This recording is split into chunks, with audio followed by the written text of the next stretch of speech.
ನಮಸ್ತೆ ನನ್ನ ಆತ್ಮೀಯರೇ, ಖುಷಿಯಿಂದ ಹೊಸ ಕಲಿಕೆಗೆ ತಮಗೆಲ್ಲರಿಗೂ ಸ್ವಾಗತ. ನಾನು ಇವತ್ತಿನ ವಿಡಿಯೋದಲ್ಲಿ ಸೂಪರ್ ಆಗಿರುವಂಥ ಒಂದು ಪಡ್ಡು ರೆಸಿಪಿ ಜೊತೆಗೆ ಬಂದಿದ್ದೇನೆ. ಯಾವ ಪಡ್ಡು ಅಂತ ವಿಚಾರ ಮಾಡ್ತಾ ಇದ್ದೀರಾ? ಇದು ಜೋಳದ ಪಡ್ಡು. ತುಂಬಾ ಚೆನ್ನಾಗಿರುತ್ತೆ. ನೀವು ಅಕ್ಕಿಯಿಂದ ಪಡ್ಡು ಮಾಡ್ಕೊಂಡಿರ್ತೀರ, ಆದರೆ ಒಂದು ಸರನಾದರೂ ಜೋಳದ ಪಡ್ಡನ್ನು ಕೂಡ ಮಾಡ್ಕೊಂಡು ನೋಡಿ ಎಷ್ಟೊಂದು ಚೆನ್ನಾಗಿರುತ್ತೆ ಅಂತ. ನೋಡಿ, ಇದು ಮಾಡ್ಕೊಳ್ಳೋಕ್ಕೆ ಜಾಸ್ತಿ ಸಮಯ ಏನೂ ಬೇಕಾಗೋದಿಲ್ಲ. ನೀವು ಹಿಟ್ಟು ರುಬ್ಕೊಳ್ಬೇಕಂತೇನಿಲ್ಲ, ಮತ್ತು ಹಿಟ್ಟು ಮೊದಲಿಗೆ ನೆನೆ ಹಾಕಬೇಕಂತೇನಿಲ್ಲ. ನೀವು ಆರಾಮಾಗಿ ಬೇಗನೆ ಕೂಡ ಮಾಡ್ಕೊಳ್ಬೋದು. ಜಸ್ಟ್ ಒಂದು 20 ನಿಮಿಷದಲ್ಲಿ ಈ ಪಡ್ಡು ರೆಡಿ ಆಗಿಬಿಡುತ್ತೆ. ನೋಡಿ, ಈ ಜೋಳದ ಪಡ್ಡು ಮಾಡ್ಕೊಳ್ಳೋಕ್ಕೆ ನಾನು 1 ಕಪ್ ಆಗುವಷ್ಟು ರವೆನ ತೆಗೆದುಕೊಂಡಿದ್ದೀನಿ. ಅದೇ ಕಪ್ಪಿನಿಂದ 1 ಕಪ್ ಆಗುವಷ್ಟು ಜೋಳದ ಹಿಟ್ಟನ್ನು ತೆಗೆದುಕೊಂಡಿದ್ದೀನಿ. 2 ಸಮ ಪ್ರಮಾಣದಲ್ಲಿ ತೆಗೆದುಕೊಳ್ಳಿ. ಮೊದಲಿಗೆ ಹಿಟ್ಟನ್ನು ಕಲಸ್ಕೊಂಡು ಇಟ್ಕೊಂಡು ಬಿಡೋಣ. ನೋಡಿ, ನೀವು ಯಾವ ಕಪ್ಪಿನಿಂದ ಜೋಳದ ಹಿಟ್ಟನ್ನು ತೆಗೆದುಕೊಂಡಿರ್ತೀರಲ್ವ, ಅದೇ ಕಪ್ಪಿನಿಂದ ರವೆನೂ ಕೂಡ ಹಾಕ್ಕೊಳ್ಳಿ. ನೋಡಿ, ಎಲ್ಲವನ್ನು ಚೆನ್ನಾಗಿ ಮಿಕ್ಸ್ ಮಾಡ್ಕೊಳ್ಳಿ. ನೋಡಿ, ಸ್ವಲ್ಪ ಮಟ್ಟಿಗೂ ಕೂಡ ಗಂಟು ಇರಬಾರ್ದು. ಗಂಟು ಇರದೇ ಇರೋ ಹಾಗೆ ನೀವು ಕಲಿಸ್ಕೊಳ್ಬೇಕಾಗತ್ತೆ. ಮೊದಲಿಗೆ ಈ ರೀತಿಯಾಗಿ ಕಲಿಸ್ಕೊಂಡು ಒಂದು 10 ನಿಮಿಷಗಳವರೆಗೆ ನೆನೆಯಲು ಇಟ್ಕೊಂಡು ಬಿಟ್ರಿ ಅಂತಂದರೆ ಮುಗೀತು. ನೋಡಿ, ನೀವು ಹಿಟ್ಟು ನೆನೆ ಹಾಕಬೇಕಂತೇನಿಲ್ಲ, ಮತ್ತು ಹಿಟ್ಟು ರುಬ್ಕೊಳ್ಬೇಕಂತೇನಿಲ್ಲ. ಬೇಗನೆ ನೀವು ಏನಾದರೂ ತಿನ್ನಬೇಕಂತ ಅನ್ನಿಸ್ದಾಗ ಈ ಪಡ್ಡನ್ನು ಮಾಡ್ಕೊಳ್ಬೋದು. ತುಂಬಾ ಚೆನ್ನಾಗಿರುತ್ತೆ. ನೀವು ಜೋಳದ ಪಡ್ಡು ಮಾಡ್ಕೊಂಡಿರ್ತೀರ ಅಂತ ಗೊತ್ತೇ ಆಗೋದಿಲ್ಲ, ಅಷ್ಟೊಂದು ಚೆನ್ನಾಗಿರುತ್ತೆ. ನೋಡಿ, ಇವಾಗ ಇದನ್ನು ಕಲಿಸ್ಕೊಂಡಿದ್ದಾಯಿತು. ಇದನ್ನು ಒಂದು 10 ನಿಮಿಷಗಳವರೆಗೆ ನೆನೆಯಲು ಇಟ್ಕೊಳ್ತಾ ಇದ್ದೀನಿ. ಮೇಲ್ಗಡೆ ಮುಚ್ಚಳವನ್ನು ಮುಚ್ಚಿ ಒಂದು 10 ನಿಮಿಷಗಳವರೆಗೆ ರೆಸ್ಟ್ ಮಾಡಲು ಇಟ್ಕೊಳ್ತಾ ಇದ್ದೀನಿ. ನೋಡಿ, ಇವಾಗ ಒಂದು ಸ್ವಲ್ಪದಷ್ಟು ಹಿಟ್ಟು ಮತ್ತು ರವೆನೂ ಚೆನ್ನಾಗಿ ನೆಂದಿದೆ. ನೋಡಿ, ನಿಮಗೆ ಕಾಣಿಸ್ತಾ ಇರ್ಬೋದು. ಇದನ್ನು ಇನ್ನೊಂದು ಬೌಲ್ಗೆ ನಾನು ತೆಗಿತಾ ಇದ್ದೀನಿ. ಅಂದರೆ ಇದಕ್ಕೆ ನಾನು ಈರುಳ್ಳಿ, ಟೊಮೊಟೊ ಇವೆಲ್ಲನೂ ಕೂಡ ಹಾಕ್ಕೊಳ್ತಾ ಇರೋದ್ರಿಂದ ಇನ್ನೊಂದು ಬೌಲ್ಗೆ ತೆಗಿತಾ ಇದ್ದೀನಿ. ನೋಡಿ, ಎಷ್ಟು ಗಟ್ಟಿಯಾಗಿದೆ ಅಲ್ವಾ. ಇದಕ್ಕೆ ನಾವು ನೀರನ್ನು ಹಾಕ್ಕೊಂಡು ತೆಳ್ಳಗಾಗಿ ಮಾಡ್ಕೊಳ್ಬೇಕಾಗತ್ತೆ. ನೋಡಿ, ಇದಕ್ಕೆ ನೀವು ಸೋಡಾ ಏನು ಹಾಕ್ಕೊಳ್ಳೋದು ಬೇಕಾಗಿಲ್ಲ. ಮತ್ತು ಕೆಲವೊಬ್ಬರು ಮೊಸರು ಕೂಡ ಹಾಕ್ಕೊಳ್ತಾರೆ, ಅದನ್ನು ಕೂಡ ಹಾಕ್ಕೊಳ್ಳೋದು ಬೇಡ. ಅದನ್ನು ಕೂಡ ಸೂಪರಾಗಿ ಬರುತ್ತೆ ಈ ಪಡ್ಡು. ನೋಡಿ, ಒಂದು ಸ್ವಲ್ಪದಷ್ಟು ನೀರನ್ನು ಹಾಕ್ಕೊಂಡು ಒಂದು ಸ್ವಲ್ಪ ಮಟ್ಟಿಗೆ ಮಿಕ್ಸ್ ಮಾಡ್ಕೊಳ್ತಾ ಇದ್ದೀನಿ. ಇವಾಗ ನಿಮಗೆ ಬೇಕಾಗಿರುವಂಥ ತರಕಾರಿಗಳನ್ನು ಕೂಡ ಹಾಕ್ಕೊಳ್ಬೋದು. ನಾನು ಒಂದು ಸ್ವಲ್ಪದಷ್ಟು ಬೀಟ್ರೂಟನ್ನು ತುರಿದಿಟ್ಕೊಂಡಿದ್ದೆ, ಅದನ್ನು ಕೂಡ ಹಾಕ್ಕೊಂಡಿದ್ದೀನಿ. ಹಾಗೆ ಒಂದು ಅರ್ಧ ಸ್ಪೂನಿನಷ್ಟು ಜೀರಿಗೆಯನ್ನು ಕೈಯಿಂದ ಉಜ್ಜಿ ಹಾಕ್ಕೊಳ್ಳಿ. ನೋಡಿ, ನಿಮಗೆ ಇಷ್ಟವಾಗಿರುವಂಥ ತರಕಾರಿಗಳನ್ನು ಇದಕ್ಕೆ ನೀವು ಹಾಕ್ಕೊಳ್ಬೋದು. ಆನಂತರ ಕಟ್ ಮಾಡ್ಕೊಂಡಿರುವಂಥ ಕೊತ್ತಂಬರಿನ ಹಾಕ್ಕೊಳ್ಳಿ. ಆನಂತರ ತುರಿದಿಟ್ಕೊಂಡಿರುವಂತಹ ಕ್ಯಾರೆಟ್ನೂ ಕೂಡ ಹಾಕ್ಕೊಳ್ಳಿ. ಆನಂತರ ಚಿಕ್ಕ ಚಿಕ್ಕದಾಗಿ ಕಟ್ ಮಾಡ್ಕೊಂಡಿರುವಂಥ ಈರುಳ್ಳಿನೂ ಕೂಡ ಹಾಕ್ಕೊಳ್ಳಿ. ಆನಂತರ ನಿಮಗೆ ಖಾರಕ್ಕನುಗುಣವಾಗಿ ಹಸಿಮೆಣಸಿನ್ಕಾಯಿನ ಹಾಕ್ಕೊಳ್ಳಿ. ಆನಂತರ ಒಂದು ಟೊಮೊಟೊನ ಕಟ್ ಮಾಡ್ಕೊಂಡು ಇಟ್ಕೊಂಡಿದ್ದೆ, ಅದನ್ನು ಕೂಡ ಹಾಕ್ಕೊಳ್ತಾ ಇದ್ದೀನಿ. ಆನಂತರ ರುಚಿಗೆ ತಕ್ಕಷ್ಟು ಉಪ್ಪನ್ನು ಕೂಡ ಹಾಕ್ಕೊಳ್ಳಿ. ಇವೆಲ್ಲವನ್ನು ಹಾಕ್ಕೊಂಡ ನಂತರ ಚೆನ್ನಾಗಿ ಮಿಕ್ಸ್ ಮಾಡ್ಕೊಳ್ಳಿ.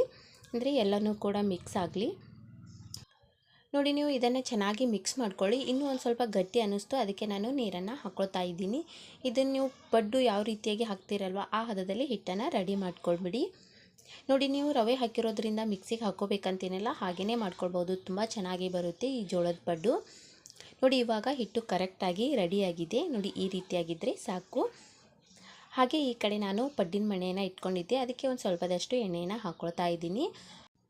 ಎಣ್ಣೆ ಹಾಕಿದ ನಂತರ ಸ್ವಲ್ಪ ಮಟ್ಟಿಗೆ ಕಾದ ನಂತರ ನಾವು ಪಡ್ಡನ್ನು ಹಾಕ್ಕೊಳ್ಬೇಕಾಗತ್ತೆ.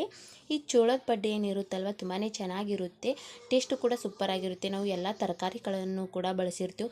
ನಿಮ್ಮ ಮನೆಯಲ್ಲಿ ಮಕ್ಕಳು ತರಕಾರಿ ತಿನ್ನಲ್ಲ ಅಂತ ಏನಾದರೂ ಕಂಪ್ಲೇಂಟ್ ಇದ್ದರೆ ಈ ರೀತಿಯಾಗಿ ಒಂದು ಸಲ ಡಿಫ್ರೆಂಟ್ ಆಗಿರುವಂತಹ ಪಡ್ಡು ಮತ್ತು ಉತ್ತಪ್ಪಗಳನ್ನು ಮಾಡಿಕೊಟ್ರೆ ಆರಾಮಾಗಿ ತಿಂತಾರೆ. ತುಂಬಾ ಚೆನ್ನಾಗಿ ಕೂಡ ಇರುತ್ತೆ, ಮತ್ತು ತರಕಾರಿಗಳನ್ನು ಕೂಡ ತಿಂದಂಗಾಗುತ್ತೆ. ನೋಡಿ, ಮೇಲ್ಗಡೆ ಮುಚ್ಚಳವನ್ನು ಮುಚ್ಚಿ ಒಂದು ಕಡೆ ಬೇಯಿಸ್ಕೊಳ್ಳೋಣ. ನೋಡಿ, ಎಷ್ಟು ಚೆನ್ನಾಗಿ ಕಾಣಿಸ್ತಾ ಇದೆ ಅಲ್ವಾ ಪಡ್ಡು. ಇವಾಗ ಇನ್ನೊಂದು ಕಡೆನೂ ಕೂಡ ನಾವು ತಿರುಗಿಸ್ಕೊಂಡು ಬಿಡೋಣ. ಅಂದರೆ 2 ಕಡೆನೂ ನಾವು ಬೇಯಿಸ್ಕೊಳ್ಬೇಕಾಗುತ್ತೆ. ನೋಡಿ, ಸೂಪರ್ ಆಗಿರುವಂತಹ ಜೋಳದ ಪಡ್ಡು ಯಾವ ರೀತಿಯಾಗಿ ಮಾಡ್ಕೊಳ್ಬಹುದು ಅನ್ನೋದನ್ನು ತುಂಬ ಸಿಂಪಲ್ಲಾಗಿ ತಿಳಿಸ್ಕೊಡ್ತಾ ಇದ್ದೀನಿ. ವಿಡಿಯೋ ಕೊನೆವರೆಗೆ ನೋಡಿದ್ರೆ ನಿಮಗೆ ಸಿಂಪಲ್ಲಾಗಿ ಮತ್ತು ಸೂಪರ್ ಆಗಿರುವಂತಹ ಜೋಳದ ಪಡ್ಡನ್ನು ಹೇಗೆ ಮಾಡ್ಕೊಳ್ಬಹುದು ಅನ್ನೋದನ್ನು ಗೊತ್ತಾಗುತ್ತೆ. ನಿಮಗೆ ಪದೇ ಪದೇ ಏನಾದರೂ ತಿನ್ನಬೇಕಂತ ಅನ್ನಿಸ್ದಾಗ, ಒಂದೇ ರೀತಿ ತಿಂದು ಬೇಸರ ಅನ್ನಿಸಿದಾಗ ಈ ವಿಧಾನದಲ್ಲಿ ಜೋಳದ ಪಡ್ಡನ್ನು ಮಾಡ್ಕೊಂಡು ತಿನ್ನಿ. ಮತ್ತು ತರಕಾರಿಗಳನ್ನು ಕೂಡ ನಾವು ತಿಂದಂಗಾಗುತ್ತೆ, ಮತ್ತು ನಮ್ಮ ನಾಲ್ಗೆಗೆ ರುಚಿ ಕೊಡುವಂಥ ಪಡ್ಡು ಕೂಡ ತಿಂದಂಗಾಗುತ್ತೆ. ನೋಡಿ, 2 ಕಡೆನೂ ಕೂಡ ಚೆನ್ನಾಗಿ ಬೇಯಿಸ್ಕೊಂಡ್ಬಿಟ್ಟು ಒಂದು ಪ್ಲೇಟ್ಗೆ ಸರ್ವ್ ಮಾಡಿದ್ರೆ ಬಿಸಿ ಬಿಸಿಯಾಗಿರುವಂತಹ ಜೋಳದ ಪಡ್ಡು ರೆಡಿಯಾಗಿಬಿಡುತ್ತೆ. ನೋಡಿ, ಇವಾಗ 2 ಕಡೆನೂ ನಾನು ಬೇಯಿಸ್ಕೊಂಡಿದ್ದೀನಿ, ಒಂದು ಪ್ಲೇಟಿಗೆ ತೆಗಿತಾ ಇದ್ದೀನಿ. ನೋಡಿದ್ರಲ್ವ ವೀಕ್ಷಕರೇ, ಯಾವ ರೀತಿಯಾಗಿ ಜೋಳದ ಪಡ್ಡನ್ನು ಮಾಡ್ಕೊಳ್ಬಹುದು ಅನ್ನೋದನ್ನು ಖಂಡಿತವಾಗ್ಲೂ ನೀವು ನಿಮ್ಮ ಮನೆಯಲ್ಲಿ ಒಂದ್ಸಲ ಈ ವಿಧಾನದಲ್ಲಿ ಜೋಳದ ಪಡ್ಡನ್ನು ಖಂಡಿತವಾಗ್ಲೂ ಟ್ರೈ ಮಾಡಿ.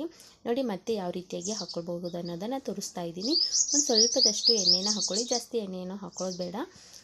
ಎಣ್ಣೆ ಸ್ವಲ್ಪ ಬಿಸಿ ಆದ ನಂತರ ನಾವು ಪಡ್ಡನ್ನು ಹಾಕ್ಕೊಳ್ಬೋದು.